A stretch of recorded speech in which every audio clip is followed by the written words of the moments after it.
Hello বন্ধুরা, একবার কল্পনা করুন তো কোনো সাবমেরিন যখন পানির শত শত ফুট বা হাজার হাজার ফুট গভীরে ডুব দেয়, তখন সাবমেরিনে থাকা নৌসেনাদের দৈনন্দিন জীবন কেমন কাটতে থাকে। আমরা অনেকেই ধারণা করি সাবমেরিনের মধ্যে নৌসেনারা খুব স্বাচ্ছন্দ্যেই থাকে, কিন্তু না। জানলে অবাক হবেন যে নৌসেনারা তাদের চারপাশে কোটি কোটি কিউবিক মিটার পানির মধ্যে থেকেও দিনের পর দিন গোসল করতে পারে না, বা ঠিকমতো খাবার পানিটুকু পর্যন্ত পায় না। কিন্তু কেন সাবমেরিনে থাকা নৌসেনারা পর্যাপ্ত পরিমাণ খাবার পায় না? কেনই বা সাবমেরিনে থাকা উচ্চপদস্থ কর্মকর্তা এবং সাধারণ সেনাদের একই পোশাক পরিধান করতে হয়? এগুলো জানতে হলে ভিডিওটি শেষ পর্যন্ত দেখুন, কারণ মায়াজালের আজকের এপিসোডে আমরা দেখতে চলেছি সাবমেরিনের অভ্যন্তরে নৌসেনাদের দৈনন্দিন কার্যকলাপের এমন কিছু দিক যা আপনি আগে কখনো দেখেননি। তো চলুন ঘুরে আসা যাক পানির হাজার ফিট গভীরে থাকা সাবমেরিনের ভেতর থেকে।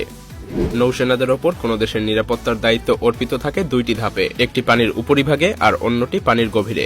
দেশের নিরাপত্তার জন্য নৌসেনারা পানির প্রায় 1000 ফিট গভীরে মাসের পর মাস কাটিয়ে থাকে, আর এই বিশেষ দায়িত্বের জন্য সৈনিকদের ইচ্ছা, লক্ষ্য, ট্রেনিং এবং মেডিকেল কনফিডেন্টের উপরে জোর দেওয়া হয়, আর এদের মধ্যে কেবলমাত্র উৎকৃষ্ট সৈনিকদেরকেই বাছাই করা হয়। মাসের পর মাস ধরে পানির শত শত ফুট গভীরে সাবমেরিনের মধ্যে আটকে থাকা মোটেও সহজ কাজ নয়। নৌসেনাদের জীবন কতটা কঠিন তা কিছুটা হলেও বুঝতে পারে সেনাদের পরিবার। নৌসেনারা যখন কোনো মিশনে যায় তখন তাদের পরিবারের সদস্যরা জানতেই পারে না যে তাদের প্রিয় মানুষটি কতদিনের জন্য আর কোথায় মিশনে যাচ্ছে, আর সে কবেই বা ফিরে আসবে। পরিবারের মানুষগুলো শুধুমাত্র এতটুকুই বুঝতে পারে যে তারা দেশের সেবার জন্য নিজেদের কর্তব্য পালন করতে যাচ্ছে।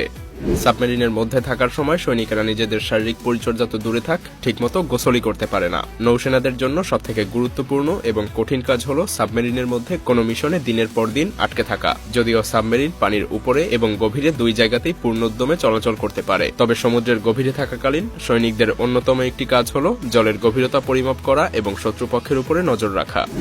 বলা যায় সাবমেরিন মিসাইল বা রকেট লঞ্চারের চাইতেও মারাত্মক ভয়াবহ হয়ে ওঠে, আর তাই তো সাবমেরিন শত্রুপক্ষের জাহাজের জন্য সবথেকে বড় হুমকি হয়ে দাঁড়ায়। সাবমেরিনে থাকা নৌসেনাদের উপস্থিতি কেউ বুঝতেই পারে না, আর নৌসেনারা এই সুযোগটাই কাজে লাগিয়ে শত্রুপক্ষের ঘাঁটিতে আঘাত হেনে সবকিছু ধ্বংস করে আবার ফিরে আসে। হয়তোবা ভাবছেন এটা বেশ সহজ, কিন্তু এটা আপনার কল্পনার চাইতেও অনেক বেশি কঠিন।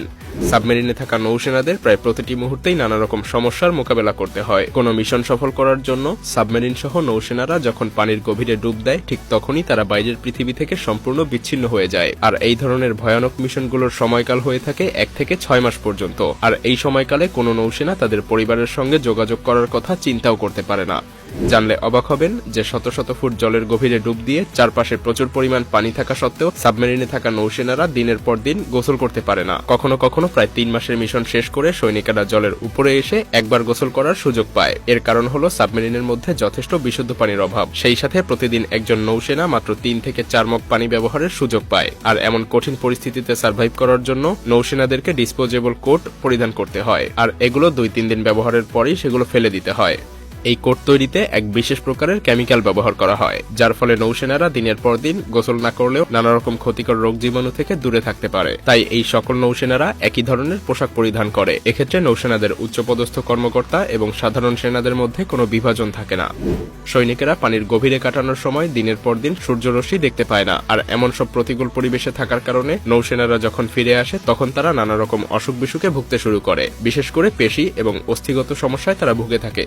শুধুমাত্র এতটুকুই নয়, সাবমেরিনে থাকাকালীন নৌসেনারা ঠিকভাবে খেতেও পারে না, কারণ সাবমেরিনের অভ্যন্তরে পরিবেশনকৃত খাবারগুলো যেমন ভাত, রুটি, ডাল, তরকারি কোনো রকম মশলা ছাড়াই প্রস্তুত করা হয়। টিনের কৌটায় প্রস্তুতকৃত খাবারগুলো বহুদিন ধরে প্রিজার্ভ করে রাখা হয়, যার ফলে খাবারগুলো টাটকাও থাকে না। তাছাড়া খাবার তৈরির সময় কুকদেরকে এটাও খেয়াল করতে হয় যেন ধোয়ার পরিমাণ খুব বেশি না হয়, আর তাই যতটা সম্ভব সাদাসিধেভাবেই শুধুমাত্র খেয়ে সার্ভাইভ করার মতো খাবার প্রস্তুত করা হয়।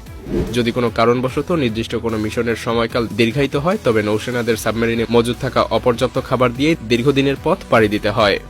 সাবমেরিন যখন কোনো মিশনে পানির গভীরে একবার ডুব দেয়, তখন অভিজ্ঞ ডক্টর এবং প্রাথমিক মেডিকেলের অনেক জিনিসপত্র সঙ্গে নেওয়া হয়, যাতে করে যদি কোনো নৌসেনাদের বমি বা মাথা ঘোরার মতো কোনো রোগব্যাধি দেখা দেয় তবে যেন ট্রিটমেন্ট করা সম্ভব হয়। শুধু এতটুকুই নয়, সাবমেরিনের অভ্যন্তরে প্রচুর পরিমাণ অস্ত্রশস্ত্র এবং জিনিসপত্র থাকার কারণে নৌসেনাদের ঘুমানোর জন্য পর্যাপ্ত জায়গাও থাকে না। তাছাড়া সাবমেরিনের মধ্যে নৌসেনাদের ঘুমানোর জন্য নির্দিষ্ট কিছু সময় বেঁধে দেওয়া হয়। মিশন চলাকালীন নৌসেনারা সর্বোচ্চ 4 থেকে 5 ঘন্টা ঘুমানোর সুযোগ পায়। বেশিরভাগ সাবমেরিনে ঘুমানোর জন্য ইঞ্জিনের সামনের দিকে 2টি কম্পার্টমেন্ট থাকে। যদিও এখানকার তাপমাত্রা অনেক বেশি থাকে, কিন্তু সৈনিকেরা বাধ্য হয়েই এখানেই ঘুমিয়ে পড়ে, আর এই জায়গাটিতে মিসাইল বা টারপেডোর মতো ভয়ানক অস্ত্র মজুদ রাখা হয়।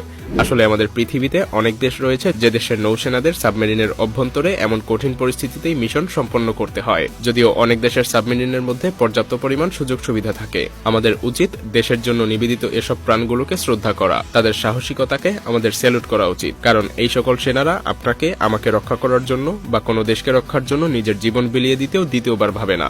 তো এতক্ষণে নিশ্চয়ই বুঝতে পেরেছেন যে ডুবোজাহাজ বা সাবমেরিনের মধ্যে কোনো মিশন চলাকালীন নৌসেনাদের দৈনন্দিন কার্যক্রম পরিচালনা করা কতটা কঠিন। ভিডিওটি ভালো লাগলে শেয়ার করতে পারেন, এবং আপনি যদি এমনই রহস্য, রোমাঞ্চ, আনকমন আর ইন্টারেস্টিং ভিডিও দেখতে পছন্দ করে থাকেন তবে মায়াজাল চ্যানেলটিকে এখনই সাবস্ক্রাইব করুন এবং পাশে রাখা বেল আইকনটি প্রেস করুন। তো দেখা হচ্ছে আগামী এপিসোডে, ততক্ষণ পর্যন্ত ভালো থাকবেন। ধন্যবাদ।